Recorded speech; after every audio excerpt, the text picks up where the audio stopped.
Fun time today. Yeah, congratulations. We're getting started. And I really feel sorry for anybody that's not joining us in person today. My cell phone, which normally is the live stream access point for all these, one of my kids stepped on it. And it was ending its lifespan, but I wasn't prepared to just go out and buy one yet. So it's still on its way in.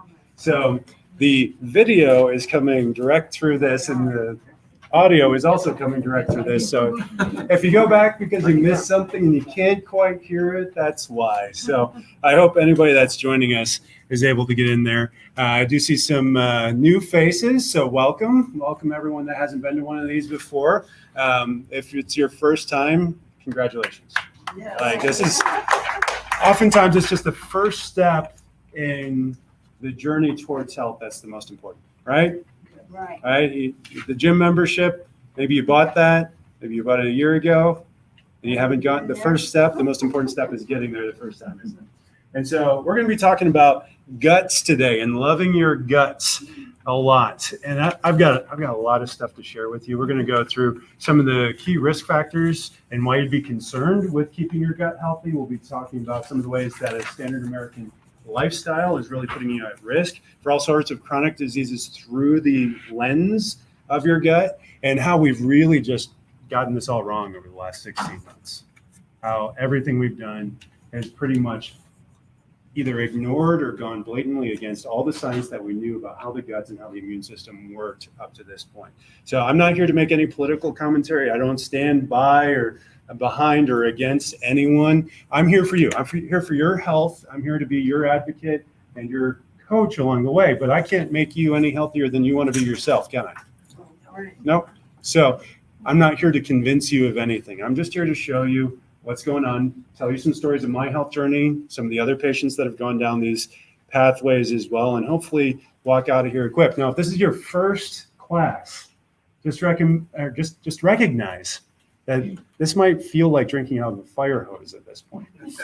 So what my best advice is for this is to take notes, really anything that really sticks out to you.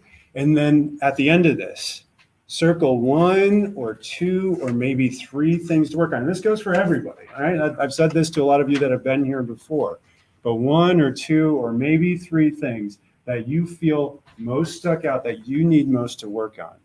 And start doing those things. And if you need help along the way, let me know. And if you are a guest today, this is a tribe. I consider most of you guys my wellness warriors.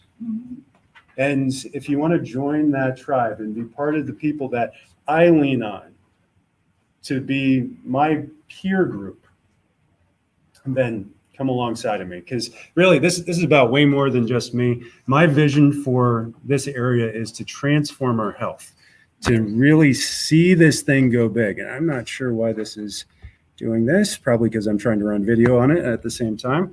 But yeah, I want to empower longer, healthier lives, not just here, but across the country. And it starts with me, right? I can't impact anyone other than myself unless I'm doing it myself, right? I have to be congruent. I have to live this out.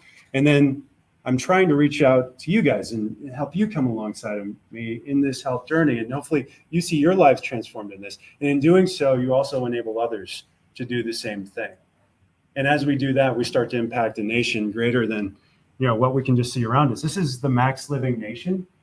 A lot of you guys think that this is the only max living office out there. No, that's not the case. Right now, there are probably about 100 other offices doing this. And over the next week or two, we'll see all 350 offices going through the same material and same stories and everything, and making the same changes and jumping in the same challenges and doing all the same stuff alongside of us. So we're not doing this alone. We're not doing this in a vacuum.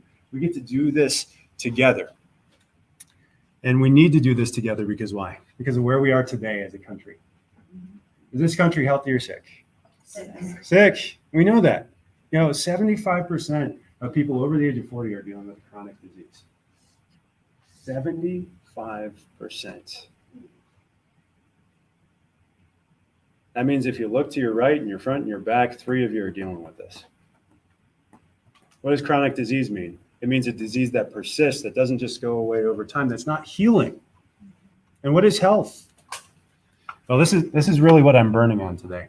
So a lot of you guys show up just for this part, the part that I'm most excited about, the part where I go off script from what everybody else is doing. So I've been listening to this podcast lately. It's nice. I just bought a new house, right? So now I've got a 25-minute commute instead of a 10-minute commute, which means I actually get to complete material before I get to work, or at least get into it, get some meat from it. And this podcast I've been listening to is called The Bible Project. So a lot of you know that I was a pastor before I started doing this. And I loved the ministry. I loved reading through the Bible. I loved studying it, but I actually like to study it more than I enjoyed going out and teaching the word and organizing a church. And I just felt that wasn't my calling. And so I got into this, but it's more than just a vocation. It is a ministry here. And so, when I got into the Bible Project, I really loved it. I just couldn't find the time because it's hour-long and it's theology and it's applied theology, but it's also applied theology spoken at a level that any one of you can understand. And they were going through ancient cosmology. So I'm not here to explain ancient cosmology to you, but I always think about things through a lens of healing, right? Because that's my calling, right? I'm here to help, enable you guys to do that more. And so what I've realized, and not just over the time that I've been listening to this, but for a long time, is healing is a state of 100% mental, emotional, physical, and spiritual function. Your health is a function of those really three measures. And so how we draw this out is these three circles. So you've got mental, emotional, you've got physical, and you've got spiritual. So think of these circles like a ring in a pond, right? If you've got a small ring spiritually, you're not functioning very high there. And so that makes it not overlap here. If you got a large ring, if it goes all the way out to the green physically, that's great. It's starting to overlap into some of these other areas. And that mental, emotional, you can score somewhere else in there. And so the larger these three rings get, the closer we get to that ideal function, right? And so I've had a few consults with some of you even here this week where we've talked about health not just being how you feel and your symptoms or lack thereof, but actually as a function of how well you're doing mentally or emotionally, how well you're doing spiritually, and then as almost a side effect of all that, how well you're doing physically. Right? Because we express our health, we communicate about our health almost to a person in terms of what? In terms of how you feel physically. Mental, emotional, it's just got pushed to the backside these last 16 months, haven't they? Really, I feel like that area of our health has not just gotten pushed to the backside, it's gotten kicked in the crotch, right? Nobody cares about how you're doing mentally or emotionally right now. The church still cares about how you're doing spiritually, but they tried to shut down the churches, right? A lot of us didn't even get to meet with other believers for 4 or 5 or 6 months. Some churches are just now opening up across the country, and some of them are being shut down again because of fear. All right, but what does fear do to our psyche? What does fear do to our psychology and our mental, emotional health? Is it just suppresses it and it kills it. And then what does that do when we're not allowed to be with other believers? It crushes us spiritually as well. We're designed to be in community. Jesus didn't talk about a personal relationship with one person unless he was talking to one person. But when he was preaching, he was talking about the church as a whole. On his last day, when he was praying tears of blood or sweat of blood down his forehead and down his face and dripping down into his clothes, he wasn't praying for Jacob Tucker. Wasn't praying for Pastor Bev. He was praying for us collectively as a church that we would come together. All right. So I'm preaching a little bit, right? This is what I love. I'm preaching a little bit. But really, when it comes down to you, when it comes down to Hawkeye, right? When it comes down to Dr. Jake, if our goal has to be here. Right there. And so last time I got a question about the Trinity. And I actually broke it all down. We're a function. We exist in these mental, emotional, spiritual, and physical planes, and we can't be fully whole without all three of those together. And so we have to get all of those. So what does that have to do with the gut? Well, this is where it all comes together. Anybody ever get a gut feeling about something? Yes. Shopping for a house in this market right now? Like you have to go with your gut. Yeah, I walked into a house and I'm like, Well, it looks sound, but honey, how do you feel? Like, what's your gut telling you about this thing right now? And so we actually bought a house based off of gut feelings. Well, that gut feeling is actually a real thing because your gut, the central nervous system, and all these other planes, they interact and they come together at your gut.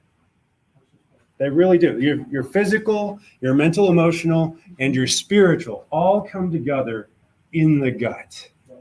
You know, a lot of cultures actually associate your spirit or your soul with your belly. You know, we put it in our hearts here in this culture. Some people will put it in their heads.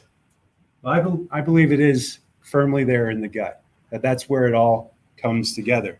So Hippocrates, right? So about 2,000 years ago, a colleague of Jesus, right? He said all diseases begin in the gut. So where's this come from? This culture, thinking about, what culture is Hippocrates speaking out of? Well, he's speaking out of one of the best, longest living, healthiest cultures of the ancient world. When we think about people who lived before us, we think of people that lived to their 30s and died, right? Or had trouble making it past infancy, right? That's the thought. But they actually had a life expectancy that rivaled ours from the 1950s. They lived into their 70s on average in ancient Greece. And so Hippocrates was the health guru, the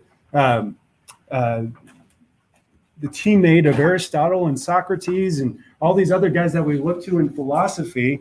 And he said that all diseases begin in the gut. Well, now we've finally caught up to the point where we have research that shows that, yes, all autoimmune diseases begin in the gut.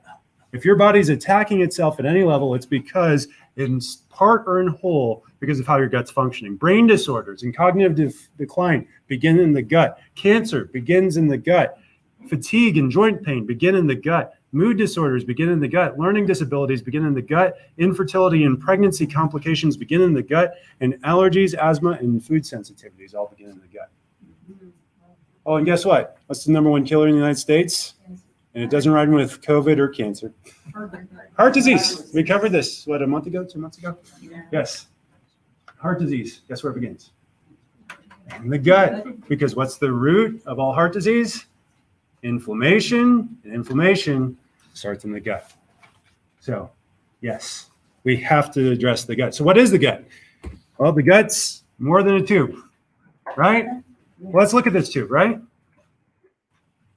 Forward, back, forward. All right.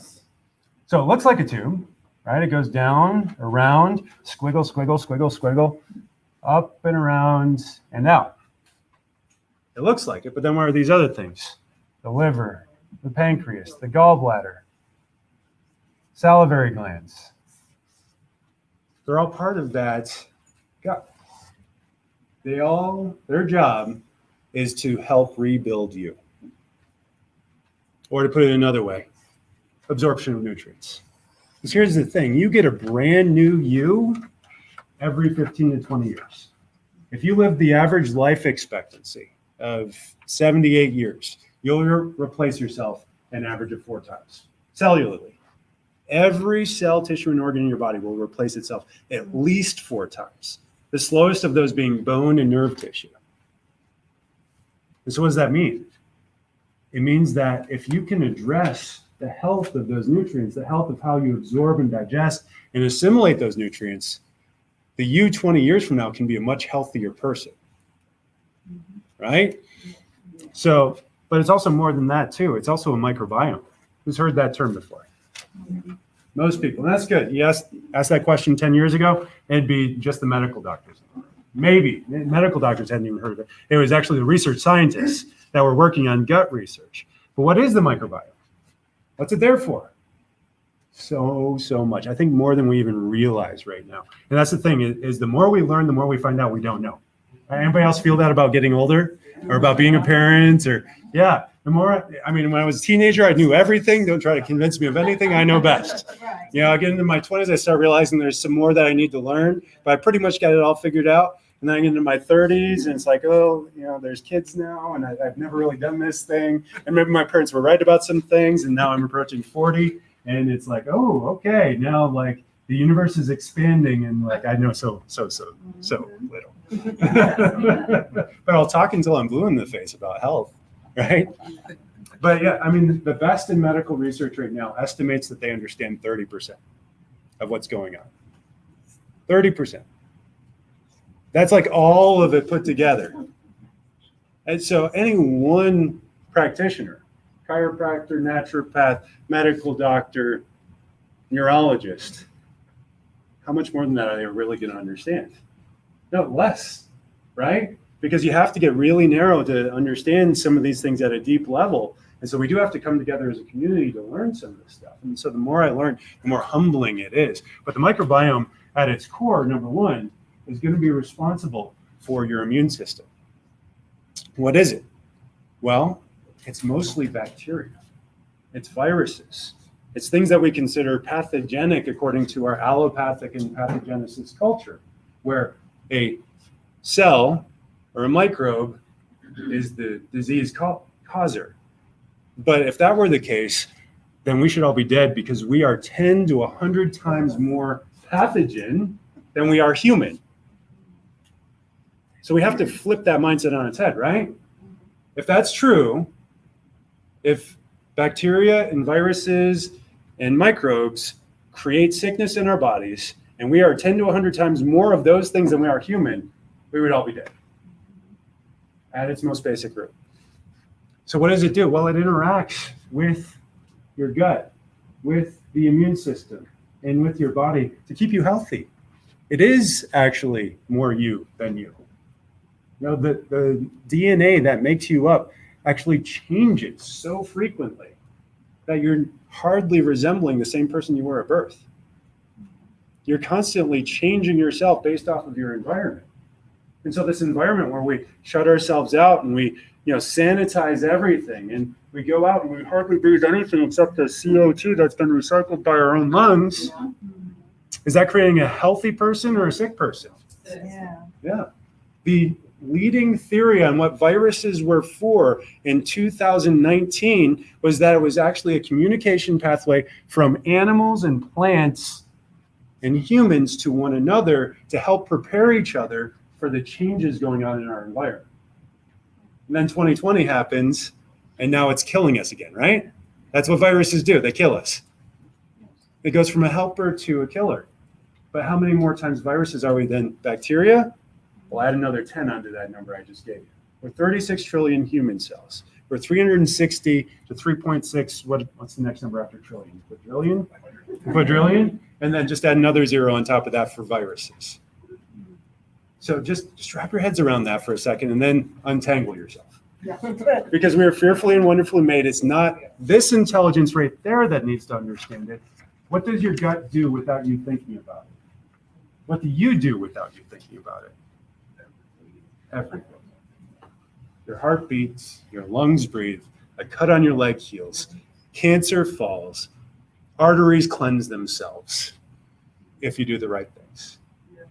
If you do the wrong things, not so much. So you need good bacteria, right? So, but this is also a misnomer, right? You need good bacteria. You also need the bad bacteria. What's E. coli for? Digesting sugar. What? If you get it in the wrong spot in your digestive system, what does it do? In sick people. In healthy people, it just reassimilates into the healthy spot. What does COVID do to healthy people? Nothing. We see that in the statistics, right? But what does culture consider healthy people? So I often draw this differently, don't I? Yeah. So culture considers healthy people people that feel good, right? If you feel good, if you don't have symptoms, you're healthy, even if that's controlled by medication. But health is a state of, like I said, 100% optimal function and healing, the ability of your body to heal and function. 0% function is what? Dead. So 60% function is where you start to feel it. So you have all this matter or all that space over there to get COVID and die while you're quote unquote healthy.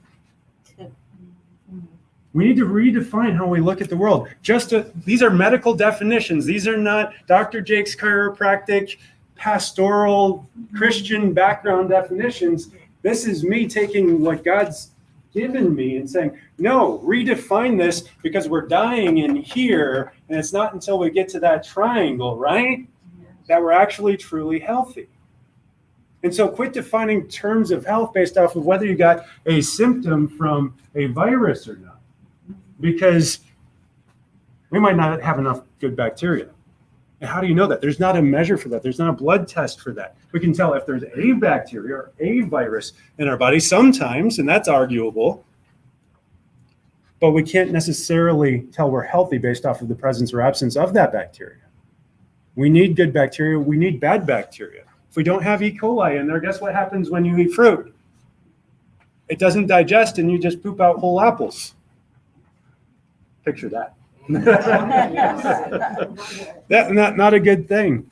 But guess what else the gut is? It's your third brain. It really is. You look at the entire nervous system, right? The central nervous system controls everything. So you're talking about function. You got to go to the central nervous system. But, and I talk about the spine until I'm blue in my face, right? I will. Don't get me wrong. We'll get there. This has most of the neurons inside of your body. This has a lot of the neurons inside of your body. But this right here has more of the neurons than all the rest of this combined except for this. It's called the enteric nervous system because it's responsible for so much. And so the health of the gut literally determines the health of the brain because it is the brain, right? And it's constantly replacing all that tissue as well. So we need to keep that healthy. Guess what else your gut is? The immune system, right? Over 70% of the immune system is housed in the gut. It's called GALT. You've heard of salt, you've heard of malt. It's called GALT, gut-associated lymphoid tissue. 70% of it is in the gut. And so when we look at the gut, really what we're talking about with that tube is broken down into these little cells that all come together like this. On one side of these cells, we have the food flowing, right? You've chewed it up, it's gone through your stomach, and it's supposed to be passing through this way, but also branching off and being absorbed through these gap junctions into the bloodstream, right? Going back and forth and bringing that blood and those nutrients to where they need to be to assimilate back into you.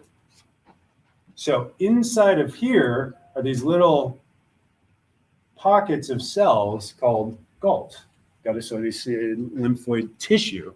And their job is to determine which of the stuff coming through is good and which of the stuff coming through is bad, and determining it in an instant.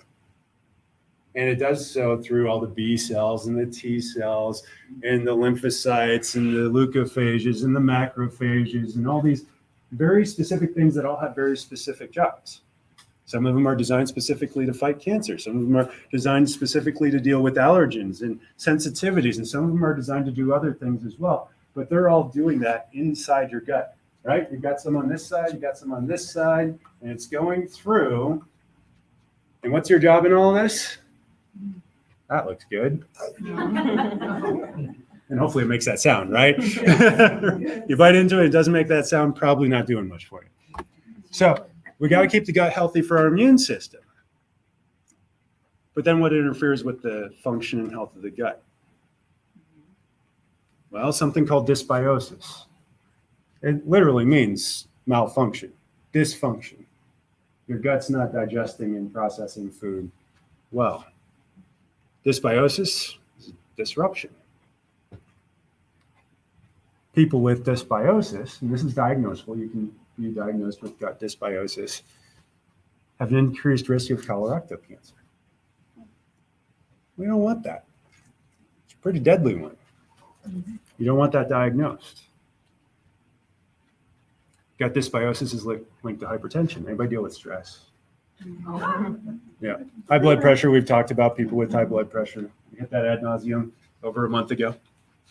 Yeah. Gut dysbiosis is linked with that as well. Maybe we should pay attention to it. So what typically is a blood marker for gut dysbiosis is, oh my goodness, there's E. coli. Oh my goodness, there's XYZ, bacteria. It's overgrowing, right? So what do? We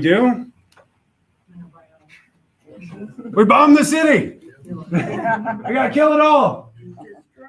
Right? There's a terrorist sitting inside this apartment in the middle of New York City, and we just drop an H-bomb on it. Right? Just kill it all. And what's that do for our gut health? No, there's a time and a place, right? There's a time and a place for an antibiotic. I'm not saying that it's not something that you need to use occasionally. There's crisis times when you absolutely must. If you see me with shorts on, I've got a big scar on my knee. That almost went septic, right? I could have lost my leg. I could have lost my life if I had let it go too far. But I took a broad spectrum antibiotic, and within 3 days, it was cleared up. What did that do to my gut? Well, it destroyed it, but it didn't kill me right away, right? So there's always a balance there, right? There's always a balance. But I bombed the city to save my life, or my leg, or however you want to argue about it. But that's our approach for everything, right? Get an ear infection, bomb the city. Doesn't matter if it's viral or bacterial, right? Let's bomb all the bacteria, even if it's a viral infection. Doesn't make sense? That's what we do, right? We don't test for bacteria or viral when it's just an ear infection, because it's not a big deal. And then the kids end up with tubes in their ears. It's also associated with a bad gut. Ear infections, right? So we just exacerbate the problem. So H. pylori, anybody hear of this? Yeah, so if you get stomach ulcers, they used to say that if you have stomach ulcers, it's caused by H. pylori. Well, guess what happens when you eradicate H. pylori? Bad stuff. You eradicate all the good stuff. And they actually say that H. pylori sits in as many as 60% of people. But guess who doesn't have ulcers in their stomach? Most people that have H. pylori. So it's not a direct cause. What does it do? Well, when it is in unhealthy people and it's allowed because of an unhealthy environment to exacerbate itself and grow and populate your gut, then it can create stomach ulcers. Or is it really that? Or were the stomach ulcers just exacerbated by the presence of H. pylori after all the other bad stuff you were doing actually led to that? Right? We know alcohol use can create stomach ulcers. What do most Americans drink? Especially on the weekends. PBR, right? Cheap beer. Right? So inflammation really is at the root of this, and really is at the root of every single disease. You go to some of these dietetics and naturopathic and chiropractic seminars like I do, and you can spend an entire weekend having people shouting at you till they're blue in the face about inflammation and how we just need to get through people's thick skulls about how inflammation is killing them. But then we come back and it's like, I don't want to give up my coffee or my beer or my ice cream, or I don't want to exercise because that's uncomfortable. And it's like, but what does it lead to? Well, leaky gut. All right. And how do you know if you have leaky gut? The biggest indicator would be this band of belly fat. Second biggest indicator would be acne. Every which place. That's actually an immune response.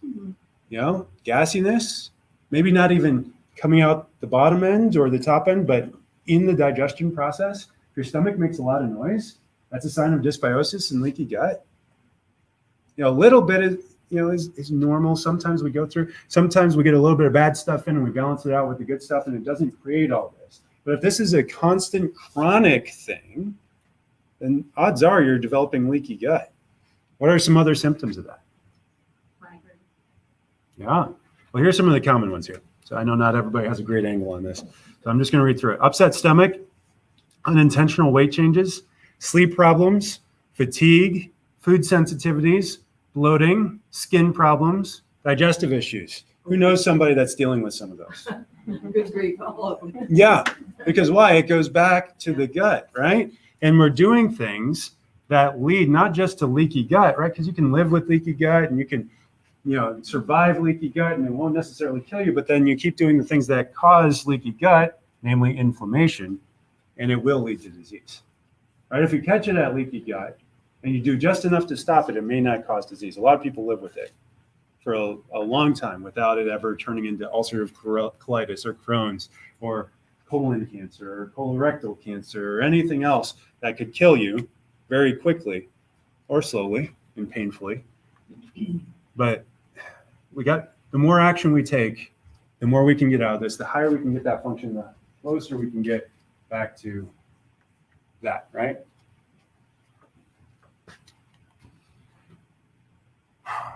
Forgive me if it seems like I'm just kind of speeding through this. This is like 3 hours of information I'm trying to do in an hour.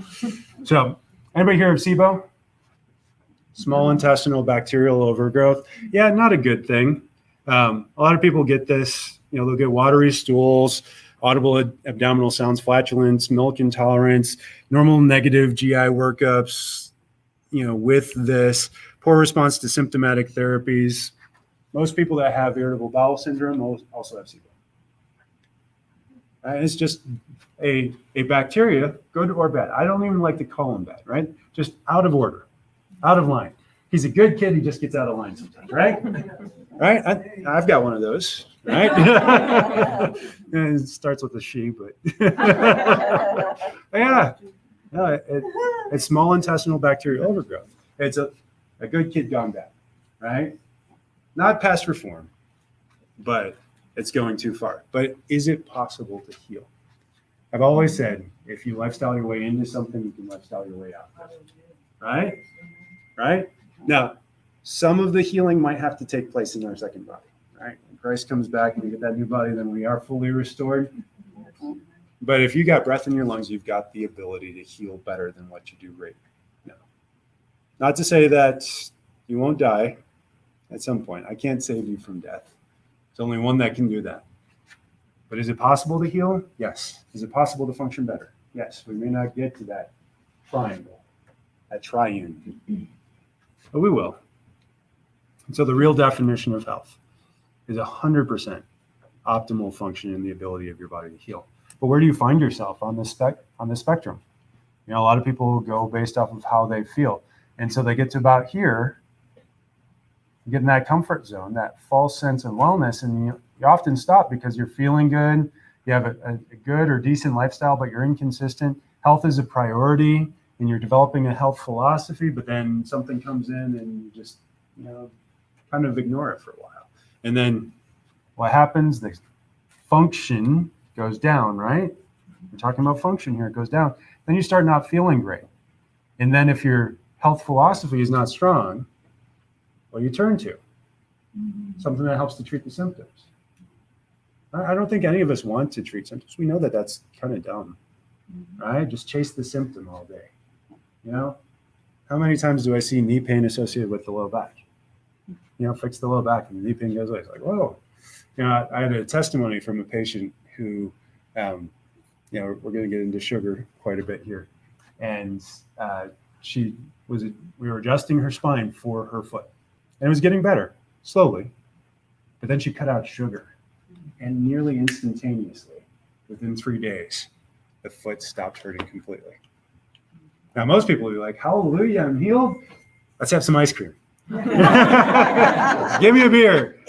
But not her. Like, she kept it up. She kept going. And so her foot doesn't bother her anymore. But even more than that, our goal now is to strive for that optimal health, where our health habits are great. We take responsibility for our own health outcomes, and we keep and maintain that strong health philosophy. Now, that's my dream patient. That's my dream self, really, right? I've got to live that out for you guys. But I also want you guys to see that in me and see that as something desirable that you want for yourself. Right? If we're going to get to the bottom of this, it's going to start with going through the 5 essentials. So if we're drawing out that line from just the physical perspective, these are the things that contribute to that, or really that circle, right? Because that circle, how big it grows, is based off of how well you implement these things. So, right, one spoke of that circle is what? Poor chiropractic, right? Poor chiropractic. If the health of your nervous system is shot, you're not going to be healthy. Who needs a chiropractor? Literally everyone. Because who in our current health system is checking the nervous system? You think a neurologist is checking the nervous system of everyone? No, only the people who are down here, right? So who's checking the health of your nervous system? Hopefully me, if you're in this room. And if you're not, then yes, absolutely, sign up. How about nutrition? All right. And this one kind of branches here. We could say this is a tying line down to the mental emotional health, right? That max mindset.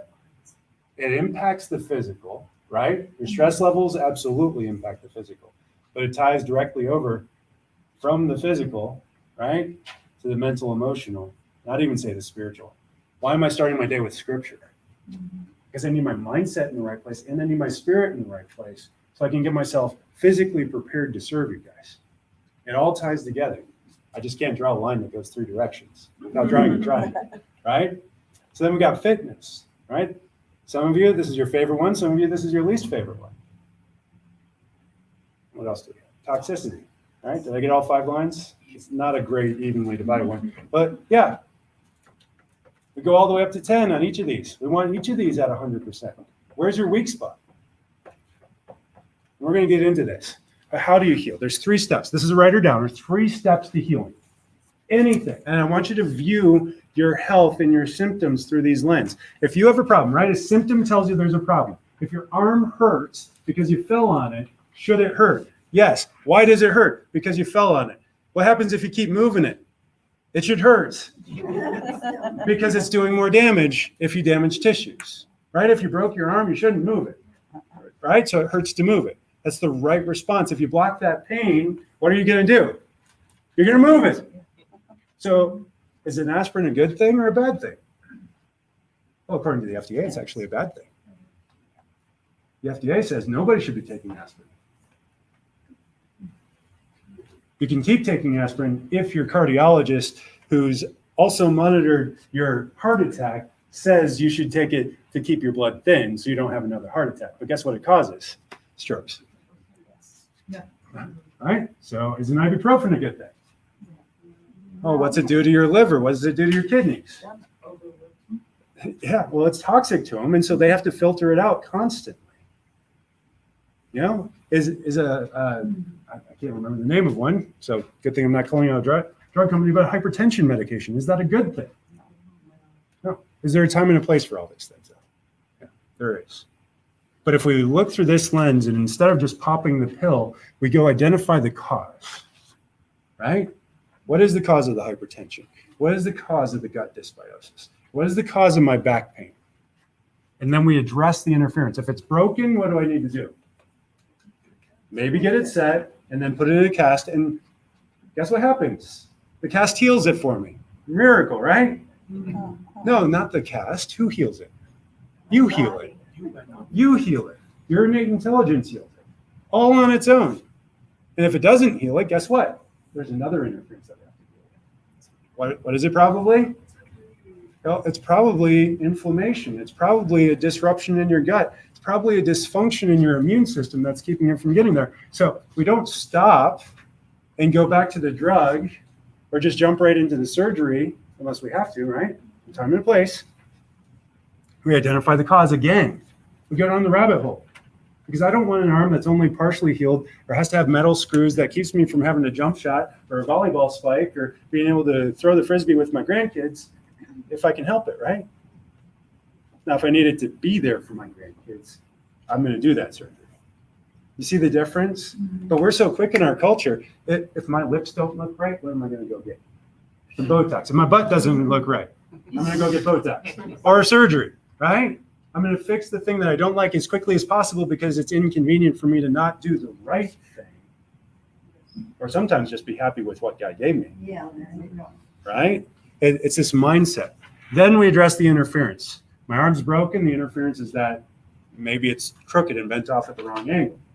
If it's in my gut, maybe it's that and we're going to get into this, eat the wrong things, don't move well enough, have a poor stress relationship with myself. But then that last step is restore vitality. And that's where we're actually aiming for what? This full triangle again, right? getting back to that triangle and doing the things that help to get us to that full function. So causes of poor gut health. Number one is going to be poor nutrition. If you're eating the wrong foods, if it's imbalanced, not getting the right nutrients, it's going to get to poor gut health. So what are the top 5 foods to avoid? So I'm going to go through the things to avoid, then I'm going to tell you the things to do. So top 5 foods to avoid. Number 1 is going to be sugar and artificial sweeteners. And actually, artificial sweetener is more than sugar. Sugar is something that's naturally occurring in food. It doesn't necessarily lead to gut dysbiosis. But how much sugar do we consume on a daily basis? Too much is the best answer. But it's an average of 2/3 pound sugar a day for an American.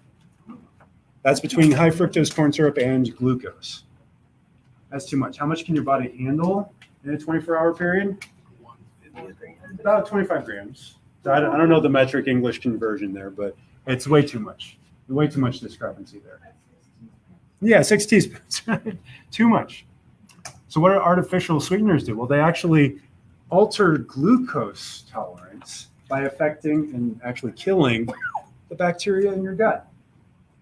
We're finding that artificial sweeteners are actually leading to diabetes. That's the thing that all these doctors, medical doctors, are recommending for their diabetic patients. Splenda, aspartame, sucralose. And it's actually creating more dysfunction in the gut that leads to more diabetes? No, it's not following the science, right? Number 2, gluten. So we talked about this last month when I was doing Vitamin 101, but gluten is an endotoxin. Who's it healthy for? Nobody. It's not necessary. It's not necessary, but some people are more sensitive to it. Why? Because when you go back to those drawing of the squares, right, that intestinal lining, its job, right, in nature, the way God designed it, its job is when the plant isn't ripe, it's just in the plant in huge amounts. You bite into an apple that's green, that's not supposed to be green, it's got a lot of lectin in it. Not gluten necessarily. Gluten is a type of lectin, and it kills the small animal that ate it too prematurely, right? But we're not small animals. We're large animals. So we eat an unripe fruit or vegetable, and it just gives us a little tummy ache, and we pass it out, get a little bit of diarrhea. Gluten is the same way, right? It just happens to be it's the lectin of wheat and grains. And so you get this plant that has a lot of this, and what it's doing is it specifically attacks the gap junction cells, the thing that is this black line that is semi-permeable that allows the good stuff to go in there. And then guess what? Now instead of having a connection, we have a disconnection. And people that have become the most gluten intolerant are the ones that attack their gut lining, not just with gluten, but also glyphosate. Glyphosate attacks gut lining. Same way that gluten does. Or eats too many other lectins. Eats a lot of raw fruit, raw vegetables that are unripened. Yeah. Well, guess what? In this country right now, we don't eat ripe fruit. Not unless you're eating from a farmer's market. Yeah. We eat fruit that was picked prematurely, put on a truck, taken to where it's supposed to go, then sprayed with, what's the chemical? Ethylene or something. Ethylene gas that just ripens it, brings it all the color, brings it all the flavor quickly, and then it's brought to market. Guess what didn't have a chance to go through the stem back to the tree? All those lectins.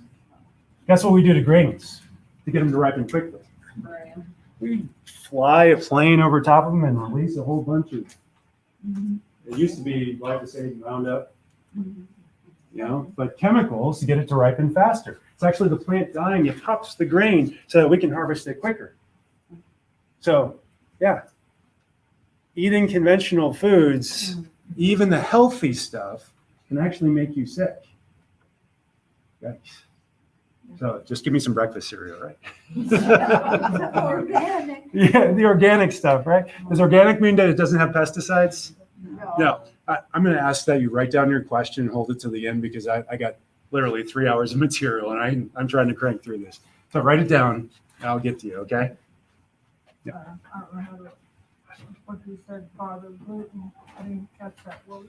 Gluten, the lectin, That's it. lectin, yeah, LEC. My ears don't work. Yeah, I know. LECTIN is the type of chemical that it is. So gluten is a lectin. Lectin is a toxin, whether you're sensitive or insensitive. It doesn't matter. It's toxic to you. Some of us can handle more of it than others.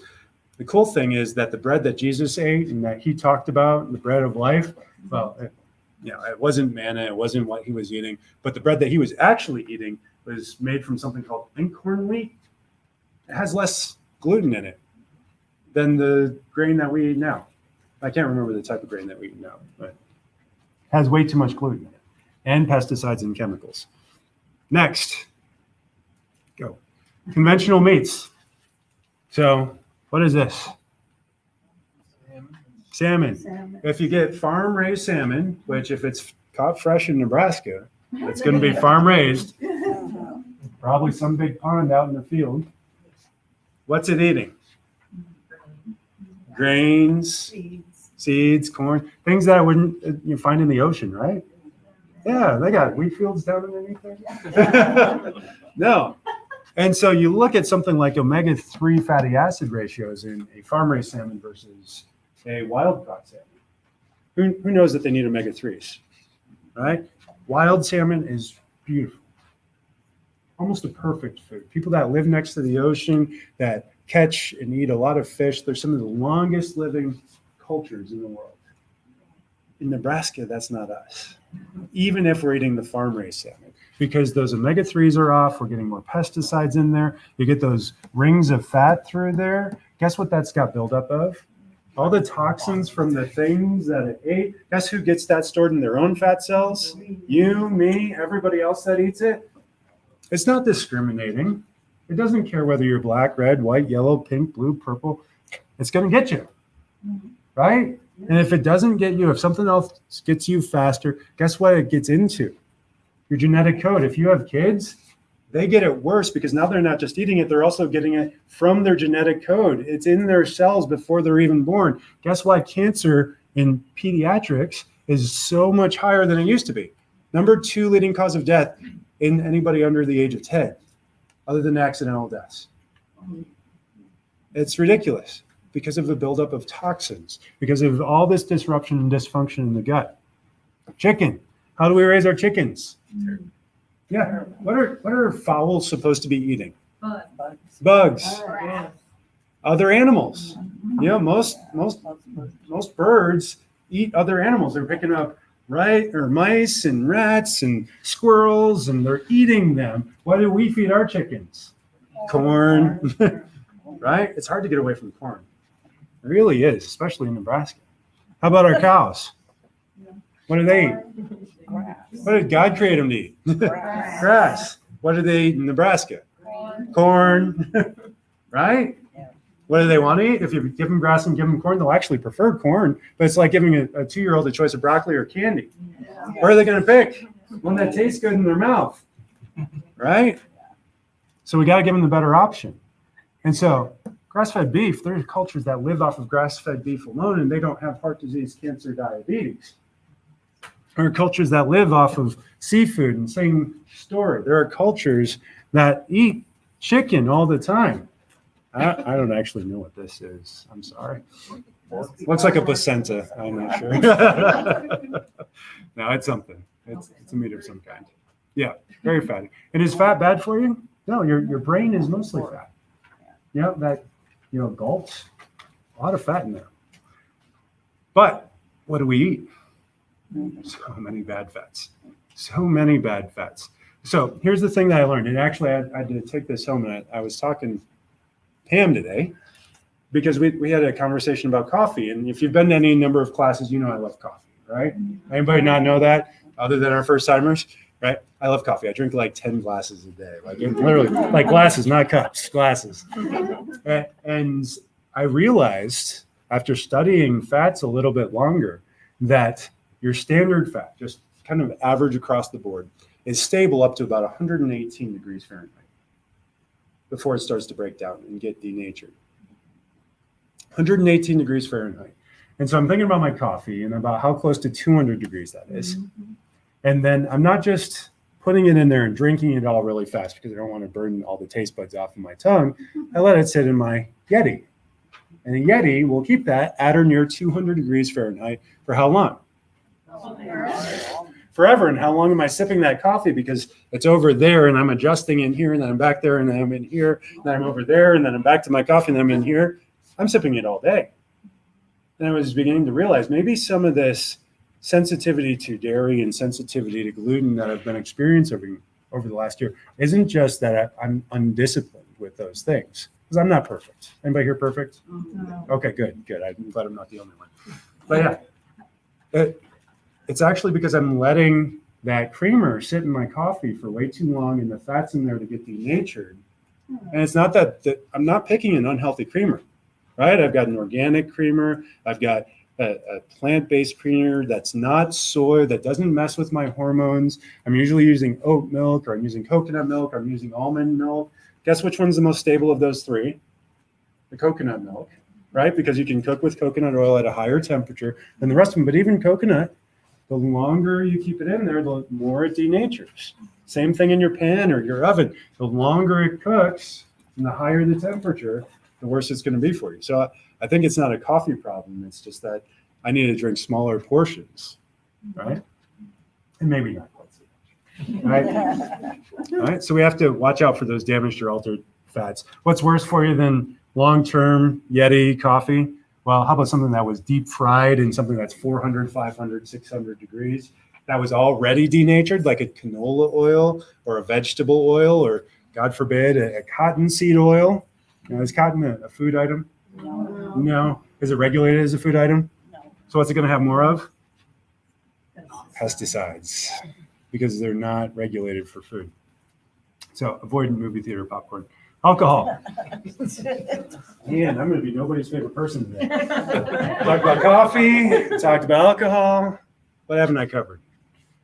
All right, so alcohol. Used to think that a little bit is good for you.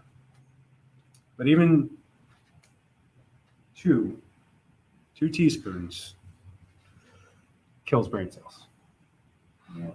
Yeah. What does alcohol turn to as soon as it hits your body? Sugar. What causes dysbiosis? Yeah, sugar, inflammation, dysfunction in the gut. Addiction, yeah. There you go. So what do? What can we turn to? Well, I would avoid those things as much as possible. But we're going to jump into the Max Living Nutrition Plan. So there's two options here. So some of you are well down this path. Some of you have been coming to these classes for 4, 5, 6, 7 years. Great. Good job. You're ready for the core plan. The core foundation is we eat food by God and avoid food by man or science, right? Right? Science, follow the science. Well, science has been down this long, winding journey over the last 100 years. You used to say fat is bad. Now it's sugar is bad. Now it's, let's try this artificial thing. Oh, whoop, nope, that's spreading cancer. Let's try this other thing. Oh, no.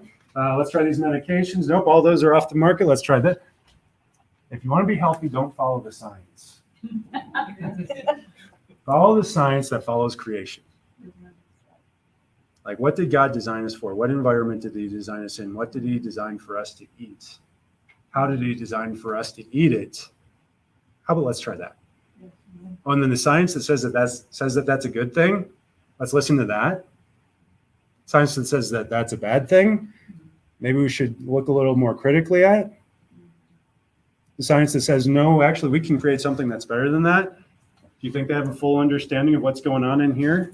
No. They don't. I'm not saying science is a bad thing, right? I studied a whole lot of science to understand what I've had to get to here with all this digestive health. I get it, right? But when we start playing God in any aspect, that's where we take the biggest dive. What caused the Tower of Babel to fall? Was it that they didn't understand engineering? No. Was it a big old flood that came in and wiped them all out? No. No, it was pride.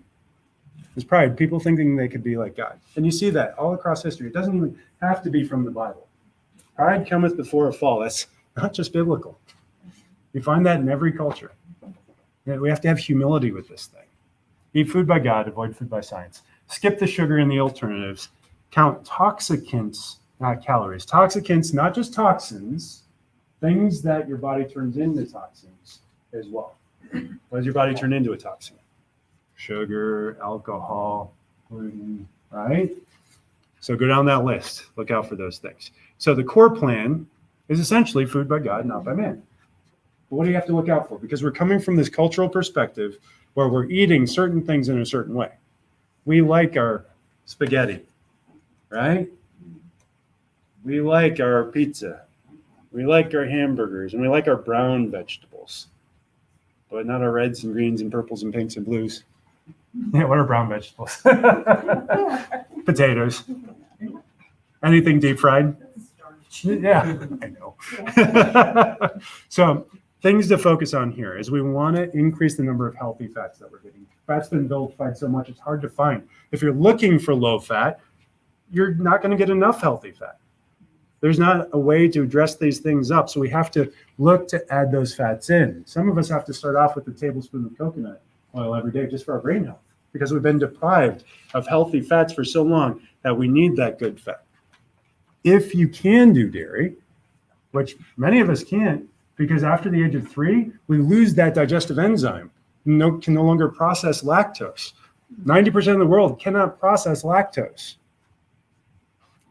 But if you're going to do dairy, full fat, never skip. Naturally raised animal proteins. Natural means nothing unless you filter it through the right filter in your brain. Was it raised on grass? Did it have access to sunshine in the outdoors? Was it given antibiotics at every turn just to fatten it up? Was it given hormones just to fatten it up? Or was it just kind of let be and only went to visit the doctor and given hormones or antibiotics just to keep it alive? Ideally, you don't eat off of that animal anyways, but keep it alive. If you're going to do grains, they're whole or ancient. Who knows what an ancient grain is? Just an example. Just say the name. Or Like amaranth. Yep. Good job. Ezekiel bread. Ezekiel bread has a lot of those in there. Who's heard of quinoa? Flax is a seed, but that's great. Yeah, excellent. That's kind of on the list too.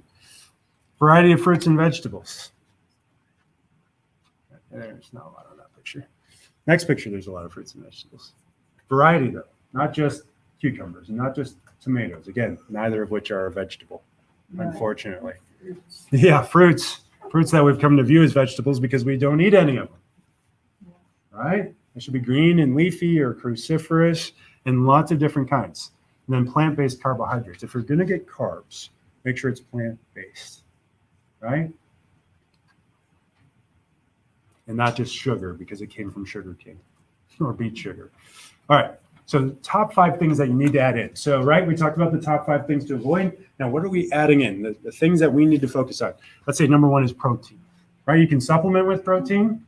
And a whey protein is great. A plant-based protein is great. A bone broth-based protein is also excellent and actually better for your gut than the other 2. Right? What did great-grandma make for you when you had a stomach ache? Chicken soup. And where'd you get it? From a can, or did you go boil a chicken? She boiled the chicken and you got better. Why? Because it's good for you. It helps to feed that gut. Right? So that's a great one. Cruciferous vegetables. Right? So what are cruciferous vegetables? Broccoli's great. Cauliflower. Brussels sprouts. I love a good Brussels sprout. So good. They're like buttery and you don't even have to add oil. Nuts, seeds, legumes. The thing about this, though, guess what they have a lot of naturally? Lectins, even if they're raised the right way. It's just a higher count on those. What can you do to keep the lectin count down? Sprout them. Soak them and let them sprout. And then cook them the way you normally would. It lowers the lectin count. Berries. Berries have some of the highest levels of antioxidants out of anything, any food that you can eat. And then we'll just say healthy fats, but avocado is being that picture for you. Avocado, and really, where do you want to get your source of fat from? Yeah. Directly where God created it. What's better, olive oil or olives? What's better, avocados or avocado oil? What's better, omega-3 supplement or salmon? Salmon. Right? If you can do all those things, you'll do great. Problem is, for you to get all the nutrients out of this, you know how much broccoli you have to eat on a daily basis? About 5 pounds. Right? So that's not because God created broccoli deficient. It's because of our soil. Our soil's been so depleted. I'm just starting to get into this thing called regenerative farming. I'm not a good farmer. Like I have brown thumbs, not green thumbs. Like I stick them in the dirt and they stay dirt, right? Right? But regenerative farming is beyond organic. It's not just growing things clean because they meet all the checklists on this list that allows me to sell it for $10 a gallon, right? It's also, this idea is replenish the soil, that the soil is a living thing. And you ask a regenerative farmer, what pesticides do you use? And say, we don't need pesticides. What we find is when the good bugs show up, the plants grow better. Wow, that's a different perspective, a different take. And there are regenerative farmers in Nebraska. Where do you find them? Farmers markets. So you can't really get this stuff in the grocery store because there's not a regenerative farming section. I mean, if you're a chiropractor, you're not finding out about this until 10 years in practice. It might be that you have to look a little harder for this stuff. But some of you, right, are not just healthy already and wanting to maintain all this. Some of you are dealing with some symptoms. And so for you, we have the advanced plan. So the advanced plan is the same as the core plan, right? Food by God, not by man. Get those healthy fats in, get all those processed carbohydrates out, eat the real foods, but we're going to cut out the grains this time. No grains at all, not even whole grains. Why? Because grains, even in their whole form, even sprouted grains, turn to sugar in your mouth, actually, because of an enzyme called salivary amylase. And so we cut out the grains completely for hormonal resets to allow those hormones to catch up. And then for sugars in general, we're looking at fruits and berries for our only fruits. Or fruits and berries. Low sugar fruit, sorry. So like a Granny Smith apple is an example of a low sugar fruit. Is a banana an example of a low sugar fruit? No, that's a high sugar fruit. You can argue a little bit about things like cherries, that they're on the borderline, peaches and pears on the borderline there. Yeah, the keto diet takes those out completely. And so a lot of people ask, well, how's the advanced plan compared to keto? Well, it's clean keto because keto is not necessarily clean. On keto, you can eat non-organic foods. On keto, you can eat pork. I don't want you guys eating pork. No, I don't do perfect with that, but I don't eat pork. I don't keep pork in my house. Not because any science says it bad, but it does. It says that pork is more acidic, has more parasite count than any other meat on the planet. But guess what God said about it? It's unclean. That's all I need to know. Right? What did he say about shrimp? He said they're unclean. Right? There's some foods on there that we might never know why he said they're unclean. But if God said it, I trust him. Yes. Right? And if we don't trust God with that, that's probably the first place we start. Then we go off of this wheel and we go back to this wheel and we look at our spiritual health and we say, do I have a good relationship with the Father? I know that's hard. And I'm not your pastor. I'm not. I'm your friend. I'm your coach. I'm your doctor. But if I can't get you healthy because you're not willing to go here, that's not on me. So some of you need to go there. But if we're going to heal the gut, we've got 3 R's. Number 1, we're going to remove the thing that's bad, right? We talked about that. Number 2, we're going to repair. We're going to do the advanced plan or the core plan, depending on where we're at. And 3, we're going to replenish. So remove what? Now the 5 things that we just talked about, right? What are we going to repair with? Well, there's some things that really help with this. Licorice, slippery elm, and some other nutrients in there. They're great for repairing the gut, and they're found in our gut cleaner supplement. So I think that was in here. Yeah. So we got the powder, we got the capsule, and that's all in here. So depending on how you like it, this is peach flavor. It's a little gritty. So if you're doing it, I'd suggest it in a smoothie, but that's fantastic for that. So that's one place to get that, or you can go look an elm tree, a slippery elm tree, or some licorice fruit. Digestive enzymes. If all the digestive enzymes in the world died, what would happen to the earth? We'd all die. You need digestive enzymes. Now, a lot of digestive enzymes you produce on your own in your mouth just by chewing food. And so somebody's told you to chew food 20 times before you swallow. It's true because you release more digestive enzymes into your saliva. It starts breaking down before it hits your stomach, and you're less likely to deal with digestive issues. What happens to fruit when you leave it out too long? Like you cut it in half like an apple, what happens? It browns. That's the oxidation of the digestive enzymes. Starts breaking down. So you want new fruit or old fruit? New fruit, because it has more digestive enzymes. Right? So we've got that as well. Digestive enzymes over there. Yeah, capsule form. All right, number 3, we've got fiber. All right, so this is unflavored. Doesn't taste like much, so I don't suggest just dump it in water. But smoothie, right? Maybe with some of that peach stuff, the governing powder. Throw that in there. Help repair the gut. What is fiber good for? Yeah, what isn't it good for? It's prebiotics to help feed the probiotics, which is the last thing, and it helps clean everything out. It's like this wire brush that's going through your gut, except it doesn't touch your gut wall at all. It doesn't hurt it. It just cleans out all the crap, literally, that's stuck to the inside because we've been eating crap, right? And then we replenish. Oh, sorry, skipped a step. Omega-3 fatty acids, not part of the bundle today, but definitely one that I recommend for everyone. Omega-3 fatty acids. If you want to see a big jump in your health with just one thing, and it's summertime, right? So I can't say vitamin D3. Omega-3 fatty acids. Why? Because we're deficient in fat as a culture, as a society, because that's just the way we grew up. Fat is bad. You got to cut out the fat. Well, we're all depleted and you need to replenish this. Get this back in your diet. It's going to help with everything. More research about that. And then replenish. And that's the reinoculation. That's the probiotics. So these are the little critters here. So a lot of people, I've even told you in the past, go to the refrigerated section in your grocery store and find the probiotics on the shelf in there. Well, guess why it's refrigerated? It's not stable. And what you find is that if you open the bottle up 2 years later, they're gone. They're not even in there. It's just all dead material. Guess what happens if you open this up 2 years from now? It's still in there. It's still in there. That's why I don't sell refrigerated stuff other than the price of keeping the refrigerator, right? Because I want stuff that's alive. I also want stuff that's actually in there.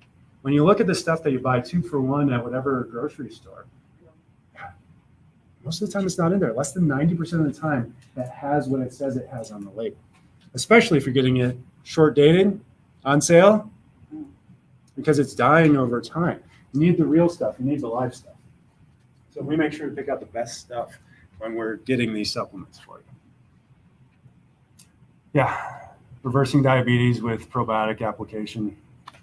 Prebiotics, feeding the good bacteria. So the gut health bundle today, you guys all got a handout and took some notes on the back of it. This is why a lot of you showed up, is because of the discounts, right? So the gut health bundle is those 4 things. You can either get it in capsule form or you can get it in powder form. It's 20% off if you buy it today or pre-order it today. There's more of you than there are supplements available. So if you prepay and order it, if we've run out, you get the discount. I'll carry that over into the week until we get that in for you.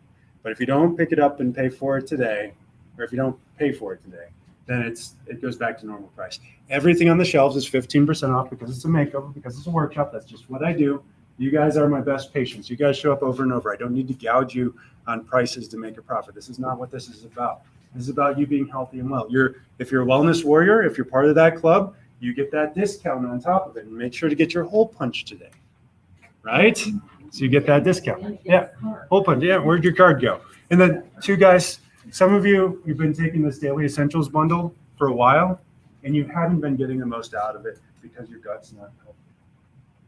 right? Supplements are tricky. You don't always feel it right away when you take a good thing.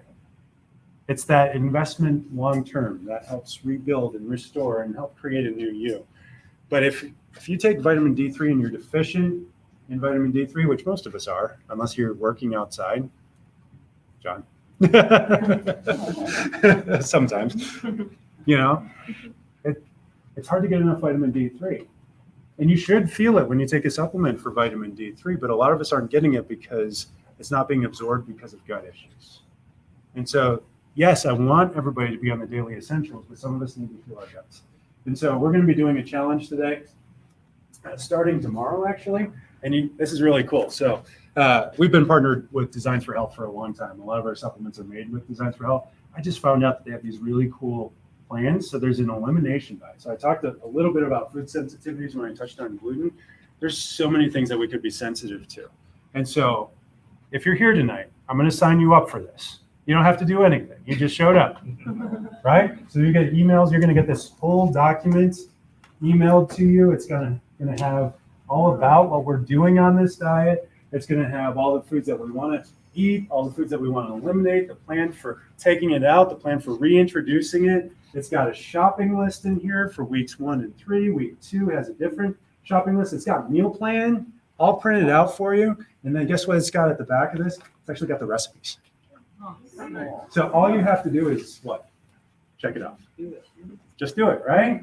So this is pretty cool. You're probably getting an email from me, an invitation to download an app. Do it. Use your smartphone. If you don't have a smartphone that can download the app, then we'll work around that. We'll get you a printout or whatever we need to do. I'm going to go through your files personally and recommend some additional supplements based off of what I'm seeing that could help. You don't have to buy them to participate in the challenge. Just, take it with a grain of salt. Ask me about it the next time you're here. I'm just going to go through it. More for me to do, less for you to do, right? Right? I'm doing this for you guys because I want you to get healthy. Right? This is no cost. Right? Just participate with me. We're all going to find out what our sensitivities are. And then next month, when we come back to learn about the next thing, it's going to be awesome, right? Because we're all going to know, hey, well, maybe I shouldn't be doing that gluten, or I shouldn't be doing that dairy, or maybe eggs weren't the best thing in the world for me, even though they're loaded with healthy fats, or this thing is actually causing it. And then we're going to talk about reintroducing them in a healthy way too, because that's what this diet has built into it. So it's just 21 days, but then what do I want you to do coming out of that? Do you still have health issues? Do you need the advanced plan? Do you need the core plan? Where are we going from there? So this one's a little bit more specific, follows more the core plan than the advanced plan does, but it's trying to identify those specific food sensitivities in you. Okay, so everybody on your feet. Everybody up, everybody up. I've been talking at you for like an hour and 10 minutes already. I'm only halfway done. No, I'm kidding. But we need some exercise, right? Yeah. Sitting is the new smoking. So we got to get you up. We got to get you moving. What's the one thing that we can do in an instant to change the way our brain's functioning? Move. Exercise does it right here. So for 20 seconds, all we're going to do is move. So it's not going to be hard movements. It's not going to hurt anybody. All we're going to do is punch. Just air punches. So just back and forth right here. Ready? Go. And go as fast as you can. As fast as you can. And breathe. Don't hold your breath. Back and forth, left and right. Get your arms moving. Right? Go fast. We're halfway there. 10 more seconds. 5, 4, 3, 2, 1. All right. Good job. Give yourselves a hand. You can be seated. All right. So who's the next speaker? Yeah. All right. So no, take stock, guys. How do you feel right now? A little hot, a little tired, but compared to where you were 20 seconds ago, 25 seconds ago. Better. Your energy came up. The way you feel about yourself is just a little better, a little clearer, right? That's just 20 seconds, and none of you broke a sweat, right? I hope. No. It's warm in here, but more warm for me than you guys. All right. You can have a seat here. But it improves digestion too. I've run 2 half marathons, done a triathlon, and every time I exercise, the biggest obstacle to me completing my goal was actually that I usually had to poop in the middle of a race, right? And not because I didn't poop beforehand, but because it just stimulated my digestion to that level. And so one of the best things that you can do is improve your digestion. Now, let me just take stock here. At this point, who thinks nutrition is more important than fitness? Who thinks fitness is more important than nutrition?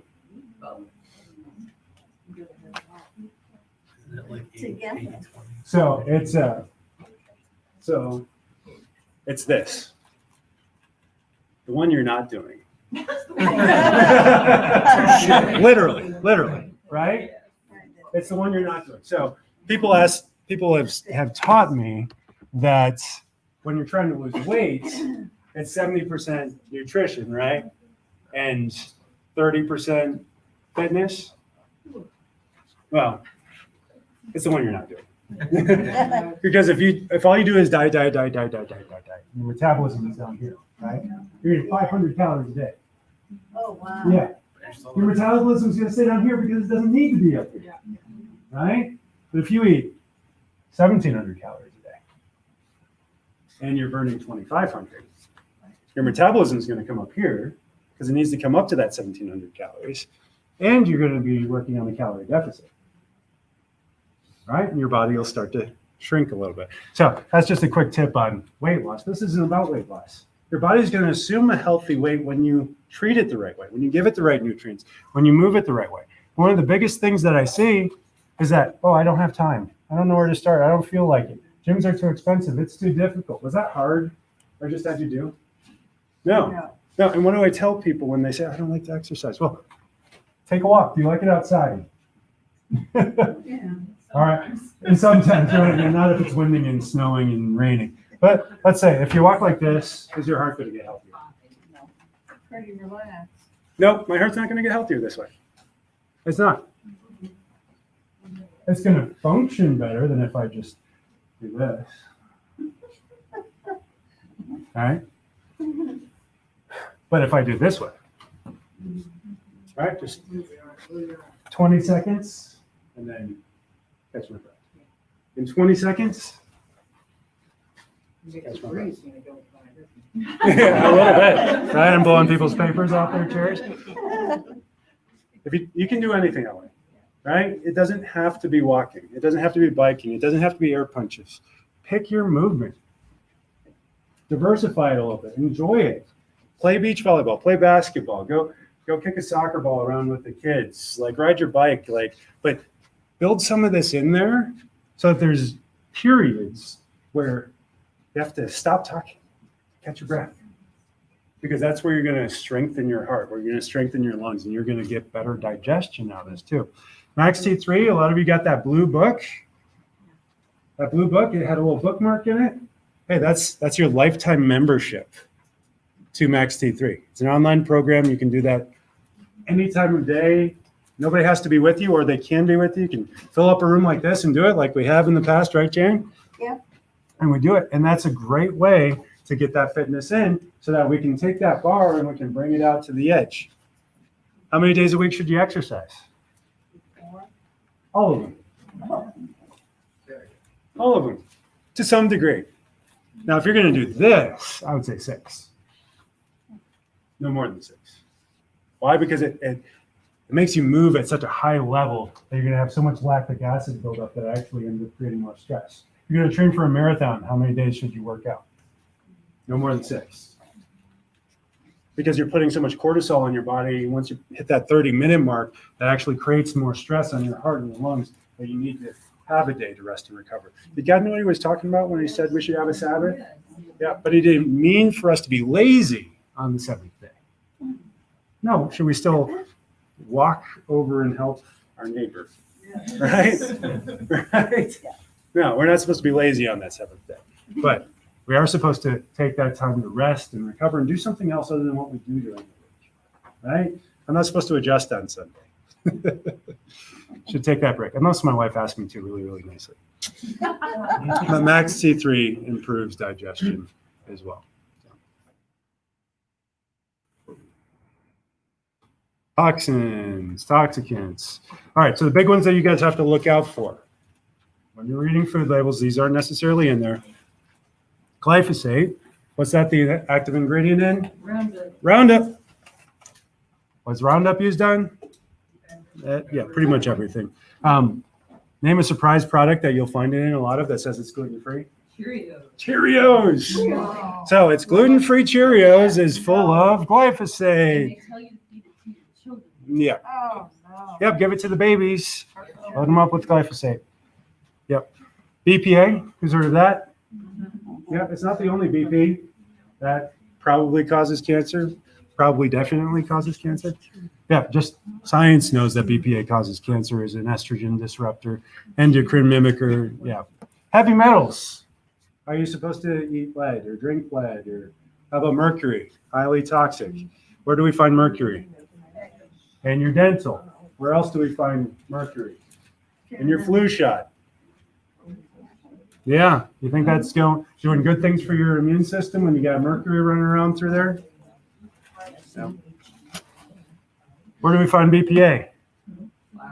Plastics. Absolutely. Some glasses, actually. So you do have to look for that BPA-free label.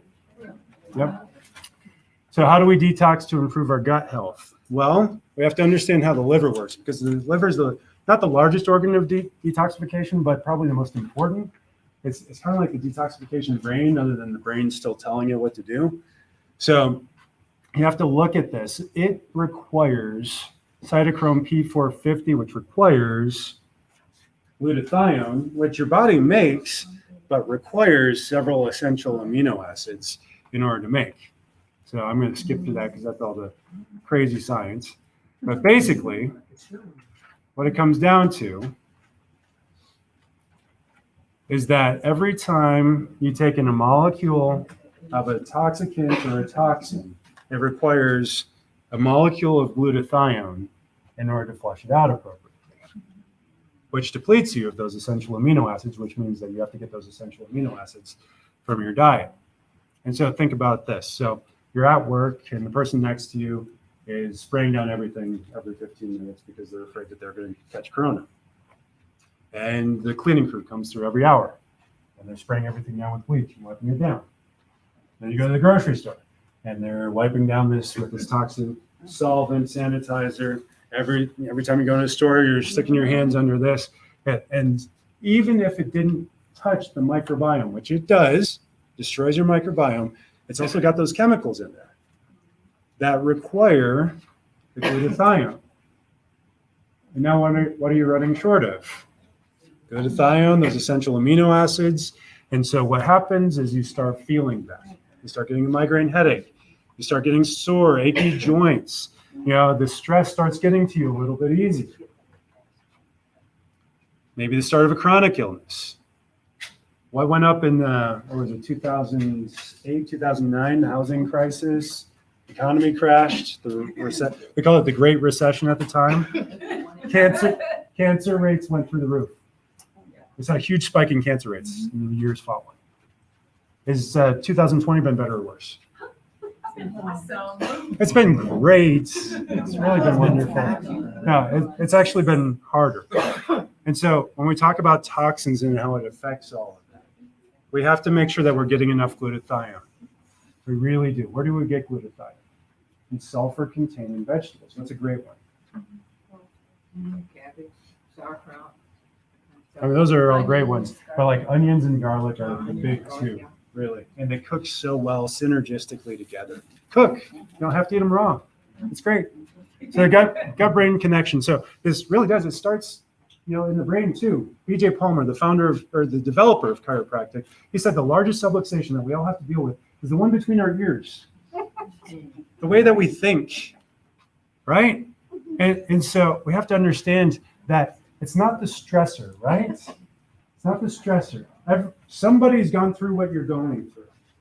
Somebody's overcome that. But if they overcame it and you're not, it's not because they're better than you. It's because they had a different mindset about it.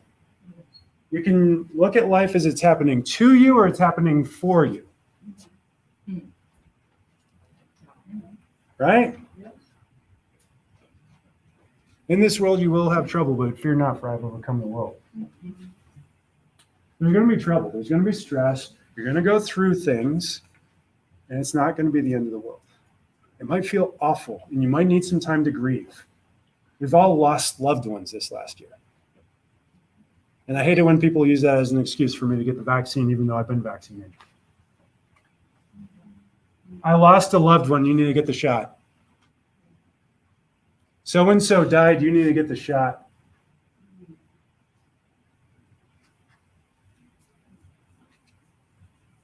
Life happens to you, or life happens for you. Your health is not anybody else's fault. It's not your mom's fault. It's not your dad's fault. They might have set you up for success or failure. You might have a pedestal that's higher than other people's, but you can fall just as easily and just a little bit harder because you're that much further ahead. Likewise, you might have a harder climb once you get there, but you'll be stronger for the climb, says Miley Cyrus. Right? Really. But really. Right? It's not the destination, it's the journey. We've heard all these things before, but when it comes to ourselves, sometimes we'd rather curl up in a ball and hide under the covers. And don't worry, I've been there with you. All right? I'm not the only one that went and talked to my pastor because I was having a hard time last year. All right? You know, it's a lot. It's a lot. And it's a tough world to live in. But you can respond by overcoming and growing.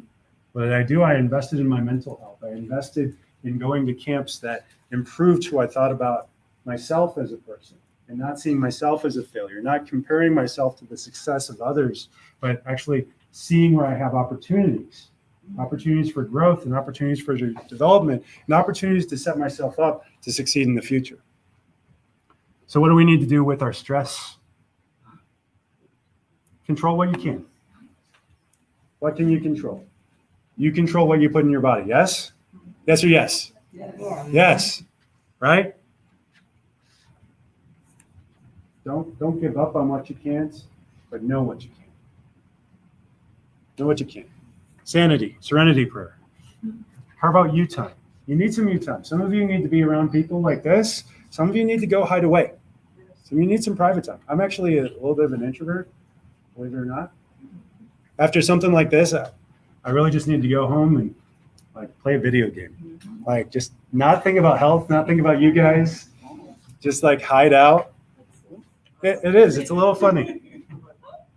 But I'm a little bit more of an introvert than I am an extrovert. So when I give all day, I actually have to have that alone time. And so sometimes some of you see me out in public and I'm just a little bit more reserved. It's because I don't have to be on, right? You guys aren't paying me to be on. And then make it habitual. Build a routine around it.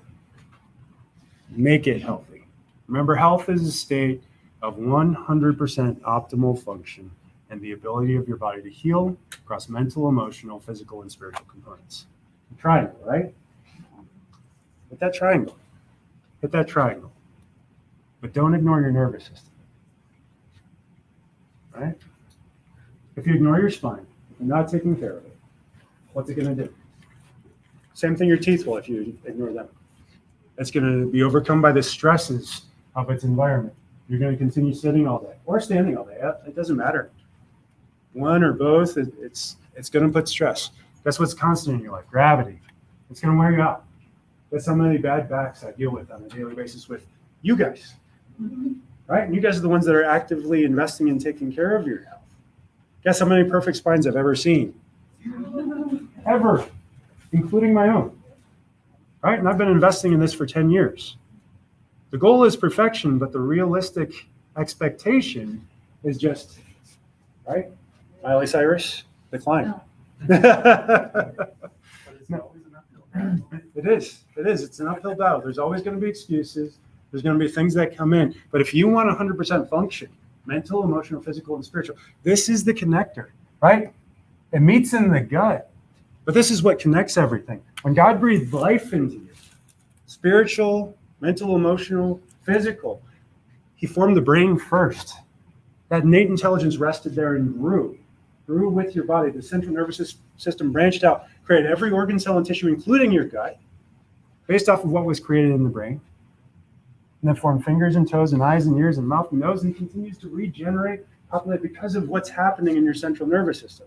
I believe that your soul rests inside your nervous system, that it meets with your spirit, and your spirit communes with God because of what Jesus Christ did on the cross and giving us access to the Holy Spirit, but does so through the nervous system, because that's how we experience life. If your nervous system is compromised at all, what should you be doing first? Getting it healthy. What should you do before it's compromised?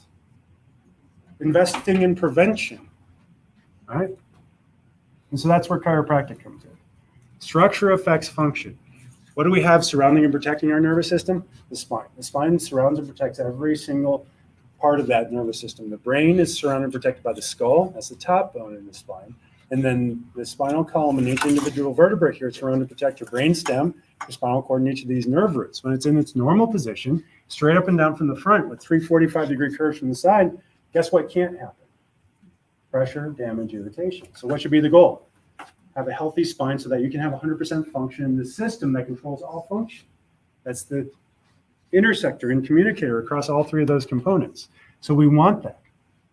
The spine's job is not just to surround and protect it, though. It interacts with the nervous system. The function of a joint actually feeds energy, feeds ATP to our brain. That ATP comes from the food that we're eating and digesting and assimilating in our gut. And if that's actually disrupted because our joints aren't moving, guess what's not happening in our gut? That assimilation and digestion. So how long do you want to leave that joint stuck out of position? When do you know that that joint's stuck out of position? Yeah, when you feel the pain after you've lost 40% function because it's been there for 20 years. When you have that arthritis that's building up. Is that when you want to find it? No, when do you want to find that? It's before it happens, ideally, before it creates the pain, before it creates the dysfunction. And so that's where the x-ray comes in, right? I do new patient exams all the time. I find a scoliosis at least once a week, and I don't see it on people's posture, and I'm good at looking at people's posture. I have to turn that part of my brain off to go to church or go shopping, because I will go crazy if I watch people's posture all day. It's like, hey, how are you doing? Great. It's awesome. Life is phenomenal. Right? Yeah, Quasimodo. You have good perspective on life. But unless you get an x-ray, you don't see this. Some of my worst scolioses that I've ever seen, I would have no clue that they even had one had I not taken an x-ray. Normal looking people all around us that have these things going on. And oftentimes it's not because of a trauma. Maybe it's because they sat on their wallet for years and years. Maybe it's because their grandma had a scoliosis and they just thought that leaning over this way was like the hip thing to do when they were 2, right? And they grew all that muscle memory through there. Maybe it's because of something that happened during the birth process or in utero, where there was a misalignment in mama's pelvis, and so the uterus was shifted over to the side, and so baby's skull was like this instead of like this. And just that 9 months in that position wore down the muscles and nerves to the point where it just got stuck. Over 95% of babies are misaligned just at the top bone after birth. That was Harvard research. Follow the science, right? And so my job is to come in and not just find it, but fix it. How do you know if you've had subluxation for a long time? Well, start to feel it, right? For most people, they might not associate headaches with the misalignment in the spine.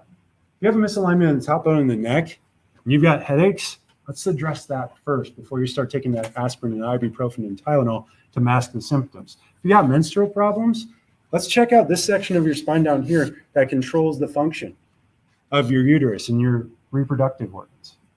High blood pressure, how's your head forward posture? Are you kicked over to one side at the shoulders? Because that's absolutely going to affect that. If that top bone's off, it can affect everything through the vagus nerve. Depression, let's check the nerves going around to the gut. And guess what? Almost to a person, people that are dealing with anxiety and depression, I find misalignments down here and up here. Because it's affecting their gut, and the gut's giving a negative feedback loop, and it's affecting their gut through that vagus nerve as well. And everything's out of whack.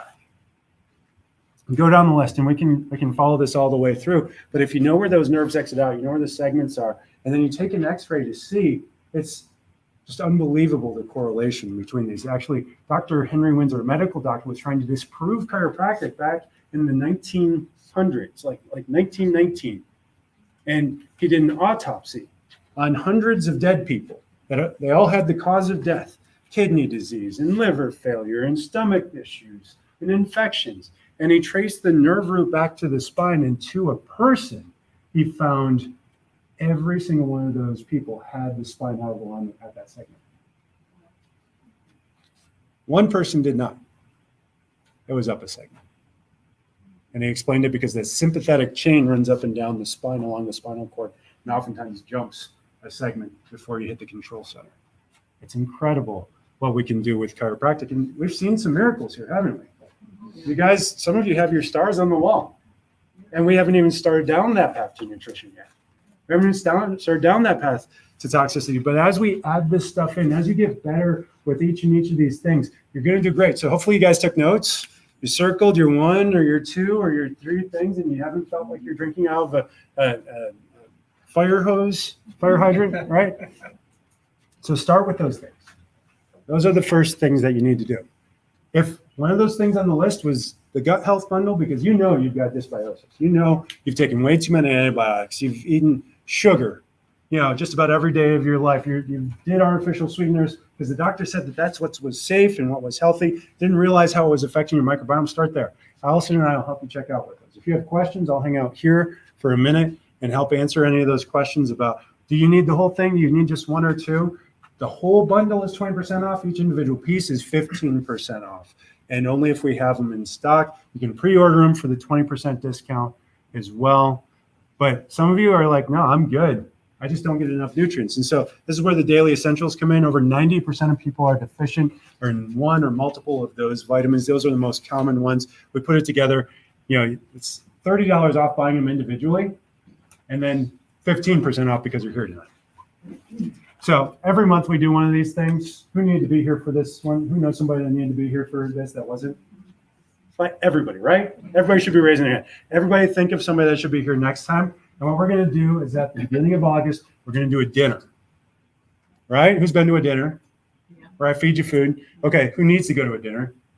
All of us and your friends. Because what we're going to do is we're going to talk about all this in a guest-friendly environment so that people can understand exactly what we're trying to do here, and we can start to intervene in their life and get them on the right track to getting healthy. Because sometimes getting the right information isn't enough to get people here, is it? Now, sometimes they actually need a little bit of food to incentivize them. So we're going to get some good food. We're going to bring them out. And then we're going to do this again next month.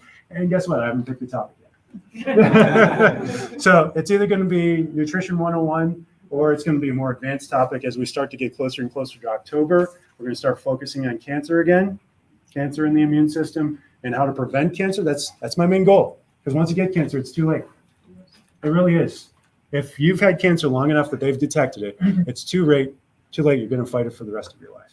But if you can prevent cancer, if you can keep cancer from getting there, your body is so fearfully and wonderfully made that you can destroy it. So, it's not me, it's not you, it's that God made us so incredibly. And so I just want to leave you guys with that. We are fearfully and wonderfully made. This may seem like a lot, might seem like a lot of hoops to jump through. Just take the next one. Get that next one and then go. So I've got a raffle for you guys. Everybody should have a raffle ticket. Did you ever find something for me, Allison?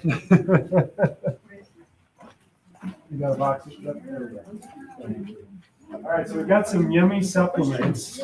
Somebody took my raffle ticket. Oh, no. All right, we have an extra one for Dustin. Who needs a raffle ticket? Oh, you know, Dustin needs a raffle ticket. I got a question. Okay, just a minute. I got the box over here. Did you find it? Stuck in somewhere. This is why you show up on time, right, guys? Pick on the guy that was at work, right? Here it is. All right, give me one of those.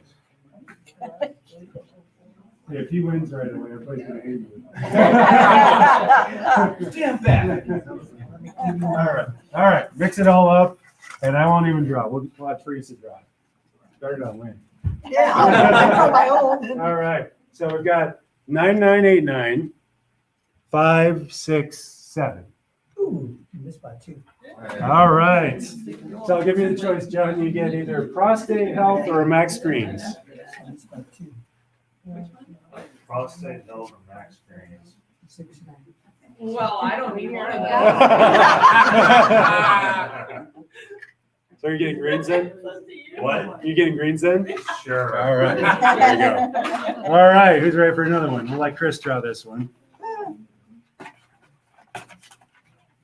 All right.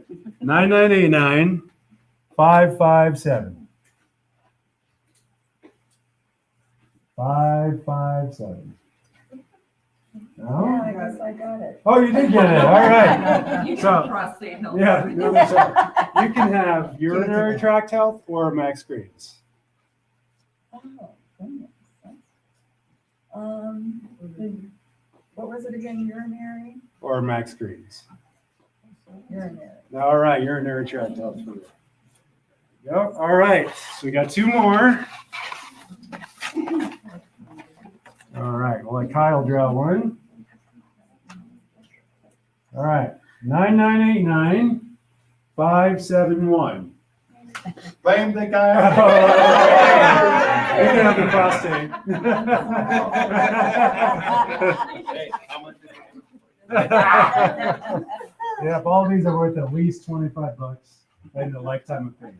All right, Jan, you get to pick your last All one. right.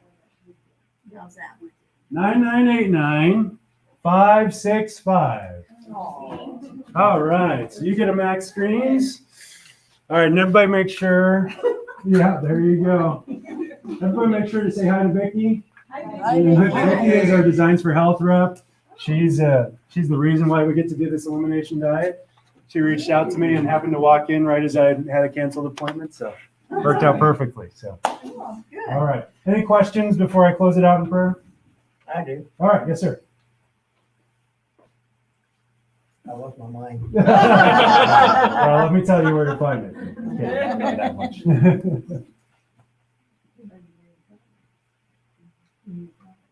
I have that problem too.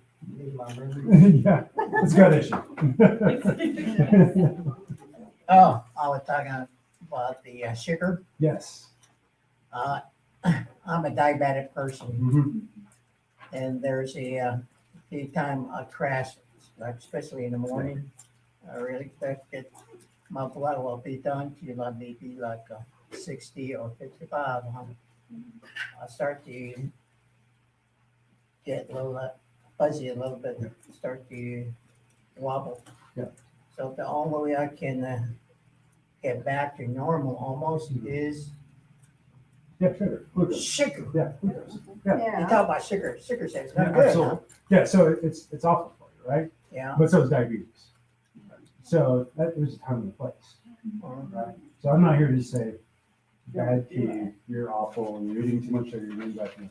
No, the thing we need to do is the same thing that I do with any diabetic. Number one, let's get more exercise, right? You want your body to uptake sugar appropriately and modulate blood sugar. Get that exercise to the right level. That's the clear and away. Science shows if you get a high level of fitness in, your blood sugar is going to regulate itself up. Now, in a crisis, that's not what you do. You get a banana, you get some glucose, get some honey, whatever. Get your blood sugar regulated. But in general, get some exercise. Shift to the advanced plan. Support yourself with some of those healthy supplements. And vitamin D3, every type 2 diabetic, every type 1 diabetic is deficient in vitamin D3 to get it kicked out. Now, sometimes they get backed up and they still have diabetes because of other issues, but it definitely sets up your pancreas for failure and your cells for failure. Get that vitamin D3, get your omegas in, and then so exercise, and then look at the toxins. Look at things that are blocking nutrient absorption as well. Get those hormones balanced, and then keep getting adjusted. So we've got a diabetic protocol for you.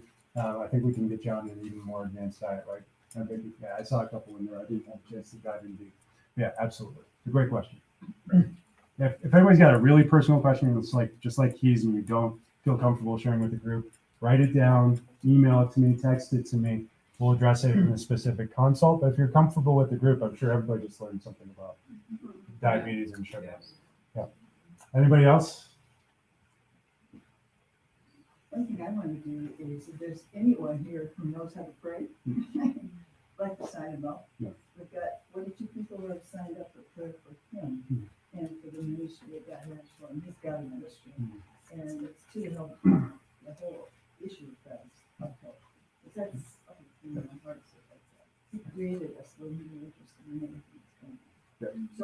got it signed up, and all you have to do is just keep him in mind in your prayers. And once in a while, he's going to send you a little Text text word. message, Yeah, and you can sign up right away. Yeah. Just keep him in. absolutely. Anybody else have any questions? Any thoughts? All right, let's close in prayer and then you guys can buy some stuff or leave and go get some supper, right? Or do we have brownies left? Are we still? Yes, I'm here. Oh, more brownies. Anybody like the brownies? Yeah. Everybody say thank you, Chris. Thank you, Yeah, she made those for us. Yeah, she's my star baker. All right. Dear Heavenly Father, thank you for this day. We thank you for an opportunity to come together and learn more about you and your awesome creation, the marvelous things that you've done for us. Lord, we understand that we live in a disconnected world, a fallen world where we're just not capable of doing all this on our own. And so we pray for grace and we pray for mercy, that you would just intervene in our lives and that you would heal us miraculously, but on the way that you would change us. You would change us in a way that we wouldn't build disease in our bodies anymore, that we would focus on health and life and vitality and function, and that every step of the way you draw us closer to yourself. We pray these things in Jesus' name. Amen. All right. Thanks for coming, guys. Thank you.